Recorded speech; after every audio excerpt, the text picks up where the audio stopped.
Bismillah. Assalamualaikum warahmatullahi wabarakatuh. Kembali lagi bersama saya Haris Praboyansa. Kali ini saya akan membahas materi matematika, yaitu untuk kelas 8. Bahasan kali ini yaitu tentang bangun ruang sisi datar. Saya mengambil dari referensi Erlangga, jadi teman-teman semuanya yang pastinya sudah punya semua bukunya, nanti bisa dilihat ada di materi bangun ruang sisi datar. Baik, untuk selanjutnya kita langsung saja masuk ke materi. Mohon perhatikan dan mohon dipahami ya. Jadi jangan video ini adalah video pertama dari materi bangun ruang sisi datar. Saya akan membuat beberapa video tentang materi ini. Insya Allah selanjutnya juga ada video, baik itu nanti ada video referensi dari berbagai sumber internet, dan yang terakhir ditutup dengan pembahasan soal dan beberapa soal yang saya akan berikan. Dan langsung saja masuk ke materi bangun ruang sisi datar. Apa sih yang dimaksud dengan bangun ruang sisi datar? Bangun ruang berarti adalah suatu bangun yang memiliki ruang. Berarti ruang itu adalah volume ya, maksudnya sisinya datar ya, sisinya itu datar, dia itu lurus maksudnya. Ada juga nanti dibahas di kelas 3, di kelas 8 maksud saya, itu nanti ada bangun ruang sisi lengkung ya, itu berbeda. Nah, kompetensi dasarnya itu adalah membedakan dan menentukan luas permukaan dan volume bangun ruang sisi datar. Nah, bangun ruang susu datar yang dimaksud ini adalah ada 3 ya, ada empat maksud saya, ada kubus, ada balok, prisma, dan limas. Nah, selanjutnya itu menyelesaikan masalah yang berkaitan dengan luas permukaan dan volume bangun ruang sisi datar, seperti kubus, balok, prima, dan limas, serta gabungan. Ya, kita akan lanjut ke slide berikutnya. Nah, pengalaman belajar apa sih yang mesti ke teman-teman semua pahami di materi ini? Yang pertama itu menentukan luas permukaan kubus dan balok dengan menggunakan alat peraga berupa model kubus dan balok. Selanjutnya, pengalaman belajar yang kedua. Nah, ini adalah merupakan pengalaman belajar. Ada sekitar 5 poin ya. Ini ada menentukan volume kubus dan balok melalui pola tertentu dengan menggunakan susunan kubus-kubus satuan, menentukan volume prisma dan limas yang diperoleh dari penurunan rumus volume balok, menaksir dan menghitung luas permukaan dan volume bangun ruang yang tidak beraturan dengan menerapkan geometri dasarnya melalui ilustrasi yang ditunjukkan. Nanti ini adalah pengalaman belajar, beberapa pengalaman belajar yang teman-teman akan temui di materi ini. Nah, ini adalah Dover adalah nama pelabuhan yang terletak di sebelah tenggara Inggris ya. Ini peti kemas di sini adalah sebuah pelabuhan. Nah, ini jika bagian dalam peti kemas berukuran 9 meter kali 2,3 dan 2,4 meter, dapatkah kalian menentukan volume barang yang dapat diangkut dengan menggunakan peti kemas tersebut? Nah, ini dapat dihitung ya. Ini adalah sebuah balok. Gimana cara mencarinya? Nah, ini nanti akan dibahas di slide selanjutnya. Yang pertama akan kita bahas dulu adalah luas permukaan kubus dan balok. Unsur-unsur kubus dan balok, perhatikan teman-teman ya. Kubus dan balok memiliki bidang yang membatasi bagian dalam dan bagian luar yang disebut bidang sisi. Yang selanjutnya disebut bidang atau sisi.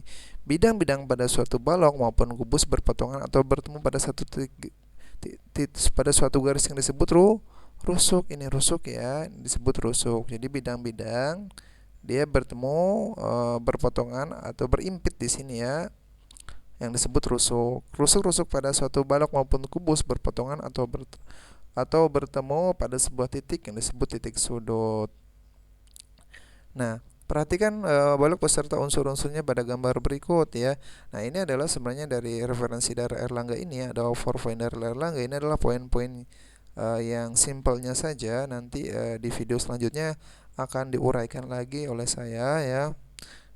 Kita ambil dulu referensi dari Erlangga supaya tidak keluar dari, supaya teman-teman, karena pegangan bukunya masih Erlangga. Kita lanjut ke materi ini, yaitu perhatikan balok beserta unsur-unsurnya pada gambar berikut. Bidang EFGH yaitu membatasi bagian atas balok ya. Ini adalah rusuk. Titik sudutnya apa? C. Nah, ini adalah rusuk BC. Ada bidang A, B, C, D. Bidang A, B, C, D ini. Bidang A, B, C, D, bidang E, F, G, H itu disebut bidang. Kalau rusuk BC, nah, rusuk BC, rusuk itu BC, garis perpotongan bidang bawah dan kanan. Titik sudut C, ya. Titik pertemuan atau perpotongan rusuk BC, GC, dan DC. Jadi ada 3 ya kalau titik sudut itu perpotongan dari 3 rusuk. Di sini ada kerjakan kegiatan siswa halaman 109 untuk memahami unsur-unsur kubus. Ya, silahkan boleh dicoba teman-teman. Nah, kerjakan kegiatan siswa halaman 109 untuk membuat model kerangka balok. Nah, di sini juga bisa dicoba. Untuk balok berukuran panjang P, lebar L, dan tinggi T, maka jumlah panjang rusuk balok itu adalah 4 dikali panjang tambah lebar tambah tinggi. Jadi panjang rusuk sebuah kubus adalah S, maka jumlah panjang rusuk kubus adalah 12 S. Ini adalah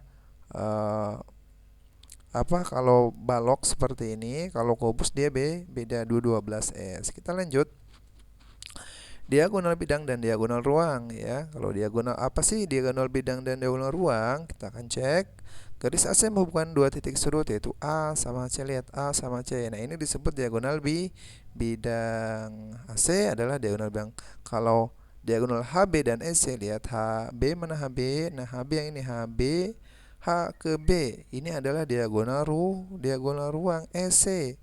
EC ini juga diagonal ruang. HB dan EC ini adalah diagonal ruang. Rumus panjang diagonal ruang sebuah balok itu, nah, panjang diagonal ruang itu sama dengan P kuadrat akar dari P kuadrat, atau panjang dikuadratkan ditambah lebar dikuadratkan ditambah tinggi dikuadratkan. Kalau kubus gimana, Pak? Kalau kubus ya ini aja, atau diagonal kubus sama dengan S pangkat S akar 3, sisi akar 3. Gampang untuk kubus ya.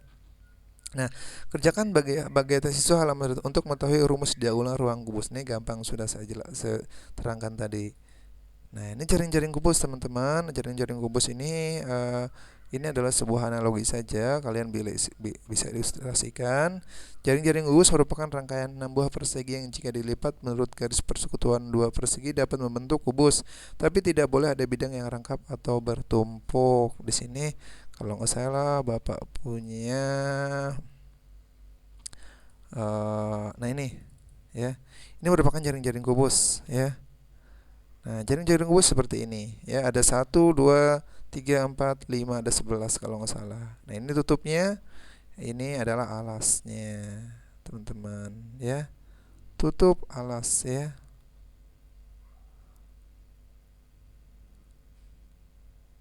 Paham ya teman-teman ya? Nah, ini adalah jaring-jaring kubus. Kita lanjut ke materi lagi. Nah, jaring-jaring balok sekarang. Jaring-jaring balok juga ini adalah kerjakan kegiatan siswa halaman 113 untuk membuat jaring-jaring balok. Kalian bisa searching di internet juga. Banyak sekali untuk jaring-jaring balok. Ada seperti ini, boleh seperti ini ya. Intinya ketika satukan itu akan membuat sebuah balok. Ini juga masih ada. Saya juga masih ada contohnya. Ini adalah, nah ini berikut ini adalah beberapa jaring-jaring balok ya. Mungkin beda-beda ya di sini. Ada 1, 2, 3, 4, 5, 6, 7, 8, 9, 10, 11 juga. Kita akan keluarkan dulu. Kita masuk lagi ke materi. Untuk jaring-jaring Bapak rasa cukup ya. Untuk luas juga untuk jaring-jaring dan unsur-unsur pada kubus dan balok Bapak cukupkan. Nanti insyaallah di video selanjutnya nanti ada juga, tapi akan di sini kita lanjut ke slide berikutnya. Insyaallah Bapak akan buat lagi video yang lebih mendetail ya. Ini akan Bapak, karena ini referensi dari Erlangga, Bapak jelaskan dulu sebentar atau sekelumit permasalahan atau materi yang ada di buku Erlangga. Nanti di video selanjutnya insyaallah Bapak akan mengambil referensi dari berbagai macam sumber internet. Nah, luas permukaan kubus dan balok. Luas permukaan kubus atau balok adalah jumlah luas seluruh permukaan bidang pada bangun ruang tersebut. Untuk menentukan luas permukaan kubus atau balok, perlu diketahui hal-hal berikut. Yang satu, banyak bidang pada kubus atau balok. Yang kedua, bentuk dari masing-masing bidang tersebut. Nah, luas permukaan kubus itu gampang ya teman-teman ya, yaitu 6. 6 itu dari 6 itu adalah banyaknya sisi yang ada pada kubus ya. Jadi kalau misalnya sisinya ada 5 ya udah 5S pangkat 2 ya, atau kubus pada umumnya misalnya nggak ada tutup nih, maka yang dihitung adalah 5 sisi ya. 6S pangkat 2. 6S pangkat 2 ini adalah S itu sisi. Kerjakan kegiatan siswa halaman 116 sampai 117 untuk menentukan rumus permukaan balok. Nah, kerjakan kegiatan siswa halaman 117 untuk menerapkan rumus permukaan balok telah diperoleh. Ini kalian bisa dikerjakan, ada konsepnya di sana. Ya, bisa dicoba teman-teman semua. Jadi kalau balok itu, nah kalau balok seperti apa? Kalau balok berarti 2 panjang kali, 2 rumusnya itu adalah 2 dikali panjang kali lebar ditambah 2 panjang kali tinggi ditambah 2 lebar kali tinggi ya. Itu adalah luas dari balok. Ini dicontoh nih. Keliling alas sebuah kubus adalah 56 cm. Hitunglah luas permukaan kubus tersebut. Nah, gampang ya teman-teman. Keliling 4. Kita cari dulu panjang sisinya. Keliling tadi sudah ya. Keliling itu adalah 4S ya. 56 nih. Keliling sebuah kubus adalah 56 cm. Hitunglah luas alas kubus di sini ya. Alasnya itu berbentuk persegi. Keliling persegi apa? 4S. Kita cari sisinya 14. Luas permukaannya 6S pangkat 2. Hasilnya 6 dikali 14 kali 14. Hasilnya 1176 cm pangkat 2. Jangan lupa ya. Untuk satuan luas itu cm pangkat 2 atau pangkat 2. Kamu bisa menguji pemahaman dengan mengerjakan soal latihan 2 pada halaman 119 ya. Kenapa Bapak menggunakan slide ya untuk mempermudah kalian juga, karena materi ini tidak banyak menghitung, tapi intinya tetap ada hitungan. Nanti untuk soal-soal itu ada di video berikutnya atau di video, mungkin di video terakhir yang akan Bapak buat, yang akan Bapak buat insyaallah. Lanjut ke prisma ya, prisma dan limas ya. Sebenarnya ini prisma dan limas itu turunan prisma itu masuk ke kubus dan balok, itu sebenarnya masuk ke prisma ya. Cuman dia lebih khusus kalau kubus dan balok karena kan dia prisma segi 4 ya, yang alasnya berbentuk persegi dan persegi panjang. Nah, kubus dan balok itu prisma dan limas ya. Prisma adalah bangun rumah yang dibatasi oleh 2 bangun berhadapan yang kongruen. Lihat, ini 2 bangun yang kongruen, ini kongruen, ini juga prisma, padahal ini disebut juga dengan balok. Kayak ini prisma, cuman dia alasnya yang kongruen sama atas bawahnya. Dan saling sejajar, lihat ya, sama dan sebangun ya, dan saling sejajar serta bidang-bidang lain yang berpotongan menurut rusuk-rusuk yang sejajar. Pengertian limas di sini ada beberapa pengertian limas ya. Adalah bangun ruang yang dibatasi oleh sebuah segitiga ya. Jadi ini dia membentuk segitiga dibatasi oleh sebuah segitiga ataupun segi banyak sebagai alas ya.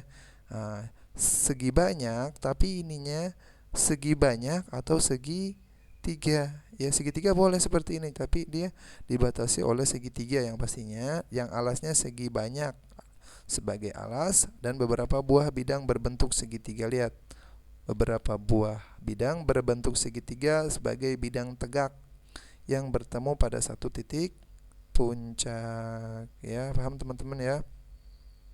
Nah, itu adalah limas ya.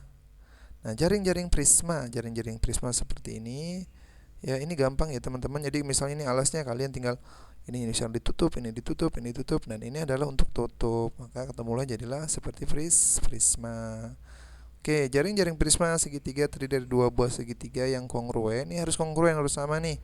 Dia berasal dari bidang alas dan bidang atas, dan 3 buah persegi panjang berasal dari bidang tegak prisma. 1, 2, 3. Kegiatan siswa halaman 123 teman-teman bisa lihat semua untuk menentukan jaring-jaring limas. Nah, kamu bisa menguji pemahaman dengan mengerjakan soal latihan 3 pada halaman 123 sampai 124. Luas permukaan prisma. Nah, luas permukaan prisma tegak itu hanya 2 kali luas alas. Lihat, sama kan, alasnya karena sama, jadi tambah keliling alas. Ini keliling alasnya, lihat ya, dikali tinggi karena tingginya itu selalu sama ya. Ini adalah luas permukaan prisma tegak, teman-teman. Nah, kerjakan kegiatan siswa halaman 120 untuk menerapkan rumus luas permukaan prisma tegak. Nah, kalau luas permukaan 5, yaitu adalah luas alas dikali tambah jumlah luas segitiga bidang tegak. Kalau ada 3 ya 3, kalau 4 4, kalau ada 5 5 ya. Luas alasnya ingat, lihat ya. Paham ya? Nah, ini adalah bisa dicoba ya. Pada umumnya untuk materi SMP itu hanya ada dua buah limas biasanya yang sering muncul itu, jika ada hitungannya, yaitu limas segi 4 yang alasnya segi 4 ya, atau limas segi 3. Nah, kamu bisa menguji pemahaman dengan mengerjakan soal latihan 4 pada halaman 129 sampai dengan 130. Kita masuk ke volume. Nah, kalau tadi sudah luas, sekarang volume. Pulung kubus dan balok. Kubus itu gampang sekali ya. Volume sama dengan semua dikalikan sisi-sisinya, panjang kali lebar kali tinggi. Balok juga sama, dikalikan sisi-sisi. Jadi S pangkat 3 ya. Volume kubus gimana? Nah, ini bisa kalian cari, gampang ya teman-teman ya. Jadi S pangkat 3. Ada soal di sini. Tentukan volume sebuah balok yang berukuran panjang 2 dm, lebar 9 cm dan tinggi 12 cm. Ingat, harus sama semua.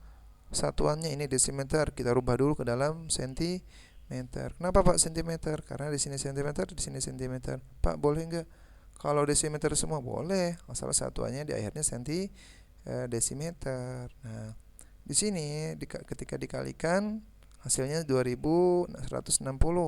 Jadi volume balok tersebut adalah 2160 cm pangkat 3. Ingat, satuan untuk volume itu pangkat 3 ya. Tentukan volume sebuah kubus yang luas permukaannya 294. Nah, kubus kita cari dulu sisinya. Nah, sisinya itu berapa? Luas sama dengan 6S pangkat 2.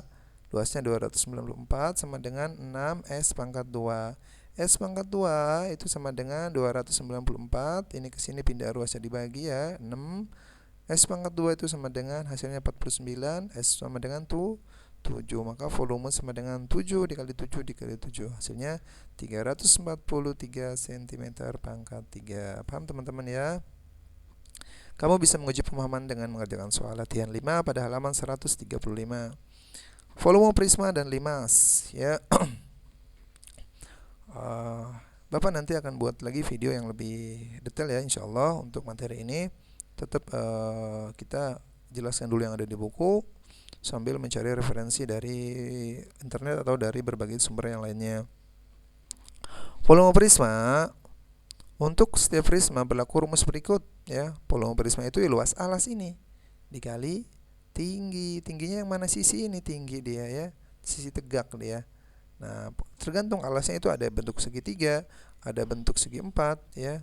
Pada umumnya itu segitiga dan segi 4 ya. Nah, misalnya pada prisma ABCDEFGH berikut panjang AB sama dengan 16 cm, BC 9 cm, AD 4 cm, AE itu sama dengan 6 cm. Hitunglah volume prisma tersebut. Nah, ini alasnya yang mana nih? Alasnya itu yang trapesium, teman-teman ya, yang AD, ABCD ini alasnya. Maka alas prisma adalah trapesium ABCD dengan AD sejajar dengan BC, dan tinggi trapesium ABC adalah AB. Luas alas prisma itu adalah berapa? 104 cm pangkat 2, yaitu luas trapesium, yaitu luasnya gimana? AD ditambah BC dikali ditambah ini terus dikali AB dibagi 2, hasilnya 104 cm pangkat 2. Lalu setelah luas alas yang ketemu, kita carilah volume prisma. Volume prisma adalah luas alas kali tinggi, yaitu luas trapesium ABCD dikali AE. Tingginya semua sama ini ya, AE. Hasilnya 104 dikali 6, hasilnya 624 cm pangkat 2. Jadi volume prisma tersebut adalah 624 cm pangkat 3. Nah, ini adalah alasnya ya, alas prisma tadi, yaitu berbentuk trapesium ya, 4 cm, 16 cm, dan ini adalah 9 cm. Kalau kita balikan lagi, ini adalah A, ini adalah B. Jadi 4 tambah 6 kurung tutup, kurung buka kurung tutup, ditambah 6, dikali 16, dibagi 2. Oke, paham ya teman-teman ya? Sekarang volume limas. Untuk setiap limas berlaku rumus berikut. Volume limas itu adalah 1/3 dikali luas alas kali tinggi. Kenapa Pak sepertiga? Ya karena memang sepertiga dia. Ya, sepertiga luas alas kali tinggi. Contoh nih, alas sebuah limas berbentuk segitiga siku-siku dengan panjang sisi 10 cm, 26 cm dan 24 cm. Hitunglah tinggi limas rebus jika volumenya 1080. Yang ditanya adalah tingginya. Lihat, ini adalah 10, 26, 24. Ini adalah triple Pythagoras. Dia akan membentuk sebuah segitiga yang alasnya sebuah segitiga siku. Lihat. Nah, 26 itu pasti garis miring. Yang kita pakai adalah setengah, alasnya adalah 28, tingginya adalah 10 atau setengah, panjangnya 24, lebarnya 10. Nah, ini ya. Maka 1080 sama 1/3 dikali setengah alas kali tinggi dikali tinggi prisma tadi itu adalah kita cari. Sehingga ketika di sepertiga dikali setengah dulu, kita operasikan yang ini dulu, hasilnya 120, maka ketemulah 1080 sama dengan 40 tinggi kita 40 ke sini pindah ruas jadi bagi, hasilnya 27. Jadi tinggi limas tersebut adalah 27 cm. Kamu bisa menguji pemahaman dengan memberikan soal latihan 6 pada halaman 141 sampai dengan 142. Nah, luas permukaan dan volume bangun ruang sisi datar tak beraturan. Luas permukaan dan volume bangun ruang sisi datar yang tak beraturan bentuknya dapat dicari dengan cara berikut, yaitu luas permukaan model bangun ruang dapat dicari dengan cara menghitung banyak permukaan kubus satuan yang terdapat pada bangun ruang tersebut. Volume bangun ruang dapat dicari dengan menghitung banyak kubus satuan yang membentuk model bangun ruang tersebut. Nah ya, kalau soal seperti ini bingung ya. Nah, ini kita cari aja satu-satu. Jadi gambar di samping menunjukkan model bangun ruang yang disusun dari kubus satuan, yaitu kubus yang panjang rusuk-rusuknya 1. Hitunglah luas permukaannya. Berapa nih? Banyak persegi pada permukaan atas ada berapa? Ada 3 ya. 7, 6 tambah 3 ya. Banyak persegi pada permukaan depan ada berapa? Lihat. 1. Permukaan atas 1, 2, 3, 4, 3 kan ini. Terus yang ke ininya 1, 2, 3, 4, 5, 6. Jadi ada 6. Ininya ada 1, 2, 3, 4, 5, 6, 7. Jadi 7 yang bawah, 6 yang kedua, 3 yang paling atas. Banyak persegi pada permukaan depan. Depan mana ini? 1, 2, 3, 4. Ya. Terus mana lagi? Tambah 3.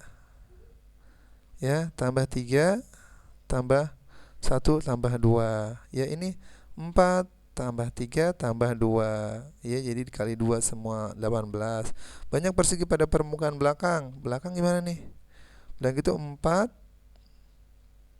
3 2 dikali 2 sama ya. Di sini 18 ya.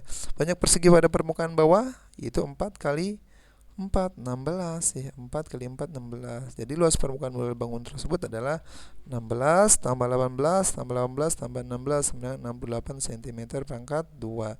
Banyaknya kubus satuan seluruhnya yaitu 3 ditambah 3 kan ini, 3 ditambah ada berapa ini? 1, 2, 3, 4, 5, 6. 6 tambah 3 itu 9.